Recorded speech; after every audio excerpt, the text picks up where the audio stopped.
भारत माता की, भारत माता की, इनकलाब, वंदे वंदे।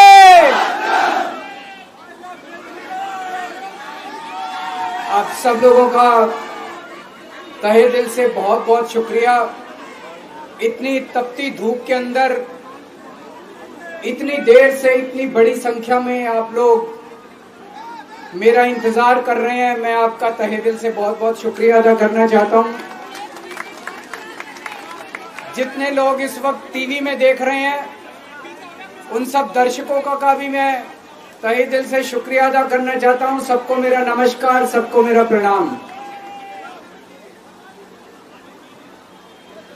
दोस्तों, सीधा जेल से मैं आप लोगों के बीच में आ रहा हूं। आपके बीच में आके बहुत अच्छा लग रहा है। 50 दिन के बाद अभी मैं, मेरी पत्नी भगवंत मान साहब, हम लोग कनॉट प्लेस में हनुमान मंदिर में गए थे। हनुमान जी का आशीर्वाद लिया, उनके दर्शन किए। फिर शिव जी के मंदिर गए, शनि जी महाराज के पास गए, उनका सबका आशीर्वाद लिया। बजरंग बली की खूब कृपा है हमारे ऊपर, हमारी पार्टी के ऊपर, देशवासियों के ऊपर। उन्हीं की कृपा से आज अचानक मैं आप लोगों के बीच में हूं। नहीं तो किसी को उम्मीद नहीं थी कि चुनाव के बीच में मैं जेल से बाहर आ जाऊंगा। लेकिन ऊपर बजरंग बली की कृपा है, हनुमान जी की कृपा है हम लोगों के ऊपर, और चमत्कार हुआ और आज मैं आप लोगों के बीच में हूं। दोस्तों, हमारी आम आदमी पार्टी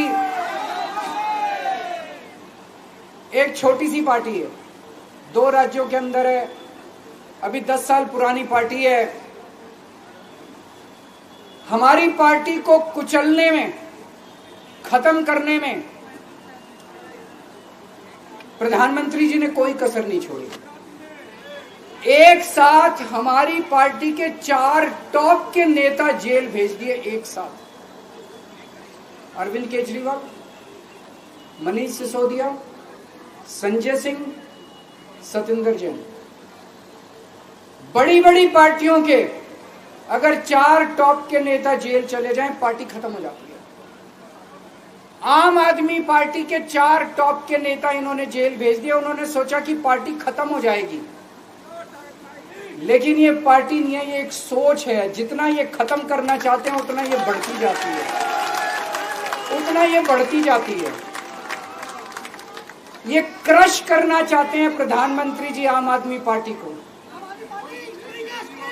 जो लोग मोदी जी से मिलने जाते हैं, वो कई लोग हमें भी जानते हैं, वो बाहर आके हमें बताते हैं कि आपके बारे में सबसे पहले मोदी जी से जो भी मिलने जाता है, सबसे पहले वो केजरीवाल की और आम आदमी पार्टी की 10 से 15 मिनट बात करते हैं। उनको कहते हैं कि आने वाले समय के अंदर आम आदमी पार्टी ही देश को भविष्य देने वाली है। वो खुद भी मानते हैं। इसीलिए वो चाहते हैं कि आज ही आम आदमी पार्टी को बढ़ने से रोका जाए, इनको कुचल दिया जाए। ये तानाशाही है। अगर उनको लगता है कि आम आदमी पार्टी आने वाले समय में बीजेपी को चैलेंज देने वाली है, आप अच्छे काम करो, आप देश को भविष्य दो। आज आपकी सरकार है केंद्र के अंदर, आप देश के लिए काम करोगे, आम आदमी पार्टी को कोई पूछेगा ही नहीं। लेकिन आप कुछ काम नहीं करो और आम आदमी पार्टी को कुचल दो, ये जनतंत्र नहीं है, ये इस देश की जनता पसंद नहीं करती। इन्होंने आम आदमी पार्टी को कुचलने में कोई कसर नहीं छोड़ी। छोटे से लोग हैं हम लोग, छोटी सी पार्टी है। 75 साल के अंदर इस कदर किसी पार्टी को और उसके नेताओं को प्रताड़ित नहीं किया गया जिस तरह से प्रधानमंत्री मोदी जी ने आम आदमी पार्टी को प्रताड़ित करने की कोशिश की है। मेरे को इन्होंने जेल भेज दिया। प्रधानमंत्री जी कह रहे हैं मैं भ्रष्टाचार से लड़ रहा हूं। देश के सबसे बड़े चोर, उचक्के और डकैतों को उन्होंने अपनी पार्टी में शामिल कर लिया। जिन लोगों को 10 दिन पहले मोदी जी कहते थे 70,000 करोड़ का इसने घोटाला कर दिया, थोड़े दिन के बाद उसी आदमी को अपनी पार्टी में शामिल करके किसी को डिप्टी सीएम बना देते हैं, किसी को मंत्री बना देते हैं और उनके सारे ईडी और सीबीआई के मामले खत्म कर देते हैं और कहते हैं मैं भ्रष्टाचार से लड़ रहा हूं। मैं मोदी जी को कहना चाहता हूं, भ्रष्टाचार से अगर लड़ाई लड़नी है तो केजरीवाल से सीखो। प्रधानमंत्री जी, भ्रष्टाचार के खिलाफ लड़ाई केजरीवाल ने लड़ी है। 2015 में जब दिल्ली में हमारी सरकार बनी थी, हमारे एक मंत्री का एक ऑडियो मेरे पास किसी ने व्हाट्सएप कर दिया। उस ऑडियो में मेरा मंत्री किसी दुकान वाले से 5 लाख रुपए मांग रहा था। किसी मीडिया वाले को नहीं पता था, विपक्ष को नहीं पता था। आप लोगों को याद होगा, मैंने अपने खुद मंत्री को सीबीआई के हवाले कर दिया, जेल भेज दिया था अपने मंत्री को। ये होती है भ्रष्टाचार के खिलाफ लड़ाई। पंजाब के अंदर मेरा एक मंत्री भ्रष्टाचार में, मेरे को पता चला कि वो पैसे मांग रहा है। वहां पे मान साहब ने उसको, किसी को भी, विपक्ष को नहीं पता था, मीडिया को नहीं पता था, हमने अपने मंत्री को उठा के जेल में भेज दिया। तुम देश के सारे चोर उचक्के डकैतों को अपनी पार्टी में शामिल कर लो और केजरीवाल को जेल भेज दो और कहो मैं भ्रष्टाचार के खिलाफ लड़ रहा हूं। तो आप भ्रष्टाचार के खिलाफ नहीं लड़ रहे प्रधानमंत्री जी। आप देशवासियों को बेवकूफ मत समझो। देश बच्चे बच्चे की जुबान के ऊपर हो रहा है कि सारे चोर चक्कों को अपनी पार्टी में शामिल करके और ईडी और सीबीआई के सारे केस उनके रफा दफा कर दे। केजरीवाल को क्यों गिरफ्तार किया? केजरीवाल को गिरफ्तार करके उन्होंने एक मैसेज दिया है सारे देश को कि अगर मैं केजरीवाल को गिरफ्तार कर सकता हूं तो किसी को भी गिरफ्तार कर सकता हूं। कोई केस नहीं होगा, कोई मामला नहीं होगा, तब भी मैं तुमको गिरफ्तार कर सकता हूं। एक बेहद खतरनाक मिशन चालू किया हुआ है प्रधानमंत्री जी ने, बहुत ही खतरनाक। देशवासियों को यह समझने की, अब जब मैं बोलने जा रहा हूं, समझने की जरूरत है। उस मिशन का नाम है वन नेशन वन लीडर। देश के सारे नेताओं को खत्म करना चाहते हैं मोदी जी और इसको 2 स्तर के ऊपर इस मिशन को चला रहे हैं। जितने विपक्ष के नेता हैं उनको जेल भेजेंगे और जितने बीजेपी के नेता हैं उनको सबको निपटा देंगे, उनकी राजनीति खत्म करते जाएंगे, उनको सबको निपटाते जाएंगे। विपक्ष के अंदर आज इन्होंने मनीष सिसोदिया को जेल भेज दिया, संजय सिंह को जेल भेज दिया, सत्येंद्र जैन को जेल भेज दिया, केजरीवाल को जेल भेज दिया, हेमंत सोरेन को जेल भेज दिया, ममता दीदी के कई मंत्रियों को जेल भेज दिया, स्टालिन के कई मंत्रियों को जेल भेज दिया, केरला के सीएम के पीछे पड़े हैं। अगर ये चुनाव जीत गए, मेरे से लिखवा लो एफिडेविट के ऊपर, थोड़े दिन के बाद ममता दीदी जेल में होंगी, तेजस्वी यादव जेल में होगा, स्टालिन साहब जेल के अंदर होंगे, पिनरई विजयन जेल के अंदर होंगे, उद्धव ठाकरे जेल के अंदर होंगे, जितने विपक्ष के नेता ये सारे जेल के अंदर होंगे। अगर ये चुनाव जीत गए, इन्होंने बीजेपी का एक नेता नहीं छोड़ा। आडवाणी जी की राजनीति खत्म कर दी इन्होंने, मुरली मनोहर जोशी की राजनीति खत्म कर दी, सुमित्रा महाजन की, शिवराज सिंह चौहान जिसने मध्य प्रदेश का चुनाव जीत के दिया इन लोगों ने, शिवराज सिंह चौहान ने उसको मुख्यमंत्री नहीं बनाया, उसकी राजनीति खत्म कर दी। वसुंधरा राजे की राजनीति खत्म कर दी इन्होंने, खट्टर साहब की राजनीति खत्म कर दी, डॉक्टर रमन सिंह की राजनीति खत्म कर दी। अब अगला किसका नंबर है? योगी आदित्यनाथ। अगर ये चुनाव जीत गए, मेरे से लिखवा लो, 2 महीने के अंदर उत्तर प्रदेश का मुख्यमंत्री बदल देंगे। योगी आदित्यनाथ की राजनीति खत्म करेंगे, उनको भी निपटा देंगे। यही तानाशाही है दोस्तों। वन नेशन वन लीडर ये चाहते हैं, एक ही तानाशाह इस देश के अंदर बचेगा, एक ही तानाशाह इस देश के अंदर बचेगा। हमारा देश बहुत महान है, 4000 5000 साल पुराना हमारा देश है। इसके पहले पिछले 4000 साल में कई मौके आए जब इस देश के ऊपर तानाशाहों ने कब्जा करने की कोशिश की। लेकिन हमारे देश के लोगों ने उन तानाशाहों का तख्ता उखाड़ के फेंक दिया। जब जब हमारे देश में ऐसा मौका आया कि तानाशाह ने हमारे देश के ऊपर कब्जा करने की कोशिश की, इस देश की जनता ने उसका तख्ता उखाड़ के फेंक दिया। आज एक तानाशाह इस देश से जनतंत्र खत्म करना चाहता है। आज एक तानाशाह इस देश से लोकशाही खत्म करना चाहता है। मैं पूरे तन मन धन से लड़ रहा हूं, संघर्ष कर रहा हूं उस तानाशाह के खिलाफ। 140 करोड़ लोगों का साथ चाहता हूं मैं। मेरे अकेले के करने से नहीं होगा।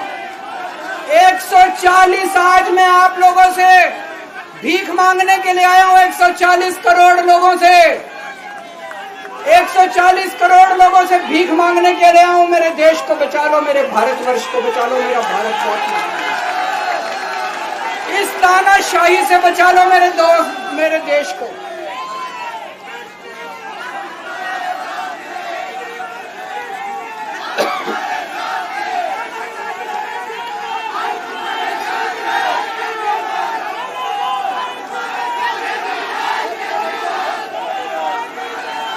मैं सुप्रीम कोर्ट का बहुत बहुत शुक्रिया अदा करना चाहता हूं।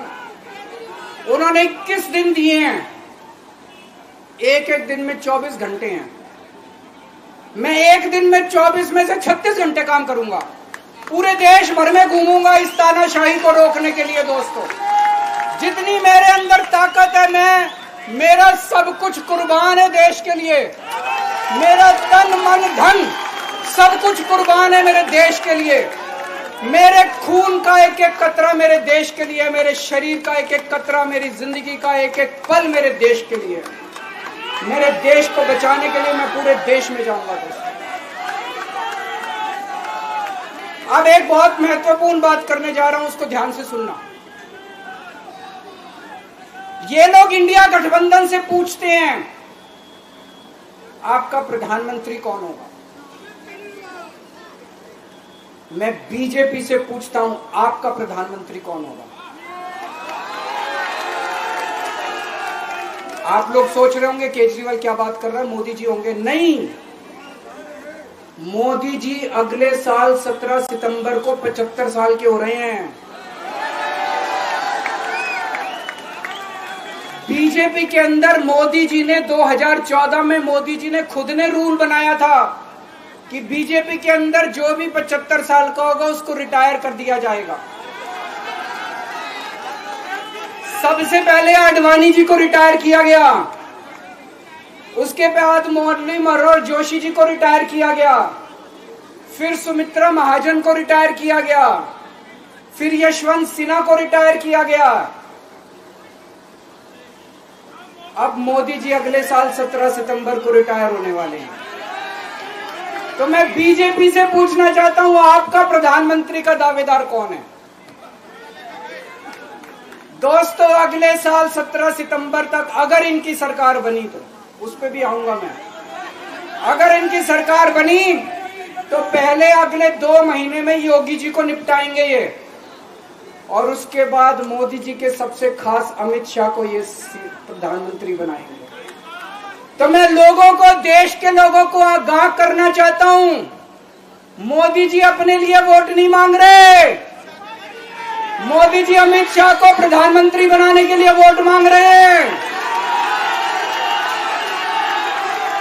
मैं पूछना चाहता हूं मोदी जी से और अमित शाह जी से, ये मोदी की गारंटी पूरी कौन करेगा? क्या अमित शाह मोदी की गारंटी पूरी करेंगे?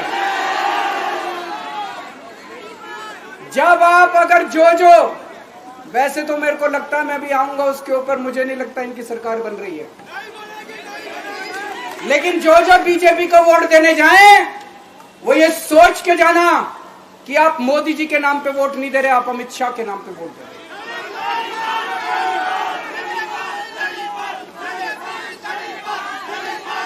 अब एक खुशखबरी है आप लोगों के लिए, अब एक खुशखबरी है। सबको बता देना जो मैंने बातें कही है बड़ी सोच समझ के कही है। वहां बैठ के यही सोच रहा था 50 दिन से।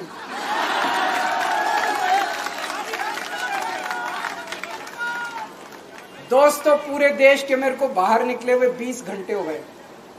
इन 20 घंटों के अंदर भी मैंने रात भर में जनता से बात कर रहा था, लोगों से फोन कर रहा था।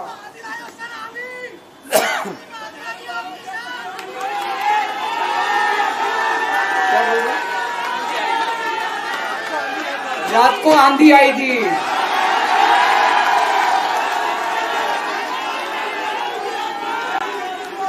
पिछले 20 घंटे में मैंने जो बातचीत करी है, कई बड़े बड़े एक्सपर्ट से बात की, चुनाव विश्लेषकों से बात की, सेफोलॉजिस्ट से बात की, जनता से बात की, फोन पे लोगों से। मेरा अपना आकलन है कि 4 जून के बाद इनकी सरकार नहीं बन रही, मोदी सरकार नहीं बन रही। दोस्तों, अगर मैं गलत हूं तो मेरे को बताना। हरियाणा में इनकी सीट कम हो रही है, राजस्थान में कम हो रही है, कर्नाटक में कम हो रही है, दिल्ली में कम हो रही है, बिहार में कम हो रही है, महाराष्ट्र में कम हो रही है, कर्नाटक में कम हो रही है, बंगाल में कम हो रही है, झारखंड में कम हो रही है। बढ़ कहां रही है? यूपी में कम हो रही है, बढ़ कहां रही है? बड़े एक भी जगह इनकी सीटें नहीं बढ़ रही हैं। मेरा अपना मानना है, और सट्टा बाजार में भी वो जो चल रहा है, इनकी 220 से 230 के बीच में सीट आ रही है, उससे ज्यादा सीट नहीं आ रही। मोदी सरकार नहीं बन रही है, केंद्र में इंडिया गठबंधन की सरकार बन रही है। आम आदमी पार्टी उस सरकार का हिस्सा होगी। दिल्ली को पूर्ण राज्य दिलाएंगे। दिल्ली का एलजी लोगों का एलजी होगा, दिल्ली का एलजी दिल्ली वालों का एलजी होगा। गुजरात से आया हुआ अभी, दिल्ली के लोगों का एलजी होगा, दिल्ली के लोगों का विकास होगा। एक और पॉइंट है, जब मैं जेल के अंदर था तो कुछ लोगों ने यह मुद्दा उठाया, केजरीवाल सीएम पद से इस्तीफा क्यों नहीं देता। दोस्तों, केजरीवाल को कभी किसी पद का लालच नहीं हुआ। मैं अब मंत्री, मुख्यमंत्री, प्रधानमंत्री ये सब बनने नहीं आया। इनकम टैक्स में कमिश्नर की नौकरी करता था। कमिश्नर की नौकरी छोड़ के दिल्ली की झुग्गियों के अंदर 1 नहीं, 2 नहीं, 3 नहीं, 10 साल तक मैंने दिल्ली की झुग्गियों के अंदर काम किया है, सुंदर नगरी और नंद नगरी की झुग्गियों के अंदर, इनकम टैक्स कमिश्नर की नौकरी छोड़ के। जब मेरे को दिल्ली की जनता ने पहली बार सीएम बनाया, असूलों के ऊपर 49 दिन के अंदर सीएम पद से इस्तीफा दे दिया था। एक चपरासी की नौकरी कोई नहीं छोड़ता। सीएम बनने के लिए लोग अपना दायां हाथ कटाने के लिए तैयार होते हैं। मैंने खुद से अपने आप सीएम की कुर्सी को लात मार दी थी 49 दिन के अंदर। मेरे लिए सीएम पद इंपॉर्टेंट नहीं है। आज मैंने सीएम पद से इस्तीफा क्यों नहीं दिया जेल जाने के बाद? दोस्तों, पिछले 75 साल में भारतवर्ष में इतने राज्यों के चुनाव हुए, इतने राज्यों के चुनाव हुए, दिल्ली के अंदर सबसे ऐतिहासिक बहुमत से आम आदमी पार्टी जीती। 55-56% वोट, एक बार 67 सीट, एक बार 62 सीट। इतने भारी बहुमत से आज तक कोई राज्य की सरकार 75 साल में नहीं जीती। इतने भारी बहुमत से जीतने के बावजूद झूठा केस, अब उनको पता है वो हमें हरा नहीं सकते दिल्ली के अंदर। उन्हें पता है अगले 20 साल तक दिल्ली में आम आदमी पार्टी को कोई नहीं हरा सकता। तो उन्होंने एक षड्यंत्र रचा, राजनीतिक षड्यंत्र रचा। केजरीवाल को झूठे केस में जेल भेज दो, केजरीवाल को इस्तीफा देना पड़ेगा, केजरीवाल की सरकार गिर जाएगी। उन्होंने ये षड्यंत्र रचा। मैंने कहा मैं भी इस्तीफा नहीं दूंगा। तुम अगर जनतंत्र को जेल में कैद करोगे तो जनतंत्र जेल से चला के दिखाएंगे। दोस्तों, सरकार भी जेल से चला के दिखाएंगे। कतई इस्तीफा, तुम्हारे ट्रैप में फंसने वाले नहीं हम। ये अगर हेमंत सोरेन साहब को भी इस्तीफा नहीं देना चाहिए था, जेल से सरकार चलानी चाहिए। अगर हमने इस्तीफा दे दिया, ये तो बड़ा अच्छा इनके लिए। जिस राज्य के अंदर ये चुनाव हारेंगे उसके मुख्यमंत्री को पकड़ के जेल में डाल दो, सरकार गिरा दो। उसके मुख्यमंत्री को पकड़ के जेल में डाल दो, सरकार। आज मैं अगर दिल्ली की जेल के अंदर रह के दिल्ली की जेल से इस्तीफा नहीं दे रहा, वो इस तानाशाही के खिलाफ संघर्ष कर रहा हूं, इसको समझ लेना। केजरीवाल को किसी पद का लालच नहीं है। सीएम तो 100 सीएम की कुर्सी देश के नाम कुर्बान हो। मुझे पता चला मेरे जेल जाने से बहुत लोग भावुक हुए, खासकर मेरी माँ, बहनें, महिलाएं बहुत रोई, कईयों ने बहुत मन्नतें मांगी। मैं सबका बहुत बहुत शुक्रिया अदा करना चाहता हूं जिन लोगों ने अपनी दुआएं, करोड़ों लोगों ने अपनी दुआएं भेजी हैं।